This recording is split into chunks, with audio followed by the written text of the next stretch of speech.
ठेकेदार जी मेरा काम खत्म हो गया, मेरा आज तक का हिसाब कर दीजिए। वो परसों दिवाली है ना, तो मैं शाम को ट्रेन से गाँव जाऊँगा। चलो ठीक है, आओ तुम्हारा हिसाब करते हैं। 90 हाजिरी यानी 3 महीने हो गए तेरे पूरे। हाँ सेठ जी। 2 महीने के मैं तेरे को दे चुका हूँ और तेरे इस महीने के 500 रुपये पर डे के हिसाब से तेरे 15,000 बनते हैं, ठीक है ना? तो एक काम कर, ये 5,000 तो पकड़, 10,000 रुपये मैं तेरे अकाउंट में डाल दूंगा। ठीक है सेठ जी, यही हिसाब तो हो गया। वो बाकी 6,000 रुपये थे ना मेरे, वो भी दे दो। अबे कौन से 6,000 रुपये? तेरा पूरा हिसाब कर तो दिया मैंने। वो सेठ जी मैंने पिछले 2 महीने से 3-3 हज़ार रुपये आपके पास जमा तो करवा रहा हूँ। मैं दिवाली पे जाऊंगा तो सोचा सामान लेके चल जाऊंगा। अच्छा तू मेरे को जमा करवाता? अबे मैं कोई बैंक हूँ क्या? कोई पैसे जमा नहीं कराया तूने, खामा क्या गले पड़ रहा है? कौन से पैसे जमा कराए तूने, कब करवाए? ठेकेदार जी आप कैसी बात कर रहे हो? 6,000 रुपये मेरे लिए बहुत बड़ी रकम होती है। आप ऐसे करोगे तो मैं मारा जाऊंगा। अच्छा तो मतलब मैं मारा जाऊँ? तूने मेरे पास पैसे जमा कराए थे? अच्छा चल बता क्या सबूत है तूने पैसे जमा कराए थे? कोई लिखा पढ़ी है क्या तेरे पास? ठेकेदार जी इसमें लिखा पड़ी कौन सी बात आ गई? मैंने तो आप पे विश्वास करके आपके पास पैसे जमा करवाए थे, अब आप ऐसे कर रहे हो।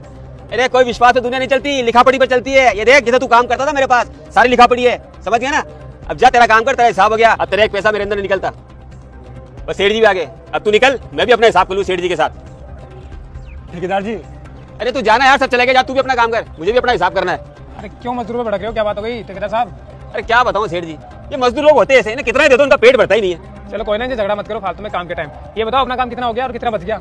बस सेठ जी दिवाली तक जितना खींचना था उतना तक खींच दिया। अब दिवाली की छुट्टी पड़ गई, 4 दिन बाद मजदूर वापस लौट के आएंगे, फिर काम शुरू कर देंगे। तो आज आप अब तक का मेरा भी हिसाब कर देते। हाँ आपका हिसाब तो करना है ही। चलो आओ गाड़ी में बैठ के आपका हिसाब कर देते हैं। ठीक है सेठ जी, 3 महीने का काम होगा जिसमें से 2 महीने का तो आपने हिसाब कर दिया था और ये 1 महीने का बचा है, तो विथ मटेरियल और मजदूरी मिला के 3 लाख रुपये बनते हैं मेरे। नहीं कैलाश जी 3 लाख बाकी नहीं है, हिसाब में सिर्फ 2 लाख बाकी है। 1 लाख का हिसाब तो मैंने बीच में आपको कर दिया था। अरे नहीं सेठ जी, आप गलत बोल रहे हैं, आपने हिसाब किया ही नहीं था, केवल आपने 2 महीने के दिए थे और इस महीने के पूरे 3 लाख है, मजदूरी और मटेरियल सहित है। अरे मैं भी तो बोल रहा हूँ आपको, मेरे पास भी लिखा हुआ है कि मैंने आपका 1 लाख रुपए का हिसाब बीच में कर दिया था, सिर्फ 2 लाख का हिसाब बाकी है, जिसका मैं आपको चेक बना के दे दूंगा, कोई दिक्कत नहीं है। अरे नहीं सेठ जी, आपने बीच में कोई हिसाब नहीं किया था, मेरे पूरे 3 लाख ही निकलते हैं। मैं गरीब मारा जाऊंगा, मुझे तो मजदूरों का हिसाब करना है। देखो कैलाश जी मेरे पास जो हिसाब लिखा हुआ उसके हिसाब से सिर्फ 2 लाख बाकी है। अब आप देखो मेरे से बहस तो करो मत, आपका हिसाब है उसका मैंने बोला था कि चेक बना के दे दूंगा, आप पैसे लो और फ्री हो जाओ, और ज्यादा दिक्कत है तो आगे से काम पे मत आना आप। सेठ जी ऐसा मत कीजिए, मैं और के काम करता हूँ ना, हर 5 दिन में हिसाब कर लेता हूँ, लेकिन मुझे आप पे पूरा विश्वास है, भरोसा है, इसीलिए तो मैं महीने में हिसाब कर रहा हूँ और आप 1 लाख रुपए का घाटा दे रहे हैं मुझे। यार इसमें विश्वास की क्या बात है कैलाश जी, ये तो लिखा पढ़ी का काम है, और जो ईमानदारी की लिखा पढ़ी वो मेरे पास है लिखी हुई है। आपने तो पता नहीं क्या लिख लिया होगा और पता नहीं क्या लिख दोगे, मैं वो थोड़ा ना पैसे दूंगा आपको।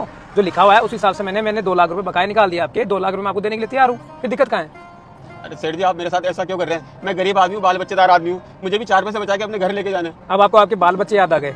थोड़ी देर पहले जो मजदूर आपके पास गिड़गिड़ा रहा था वो अपने बाल बच्चों के लिए बोल रहा था, तब तो आपको याद नहीं आया? उसने आप पे कितना विश्वास किया था। वो सेठ जी ये आपने कब सुन लिया? उसी टाइम जब वो अपने पैसों के लिए आपके सामने हाथ जोड़ रहा था, आपका ध्यान तो मेरे पे बाद में गया था।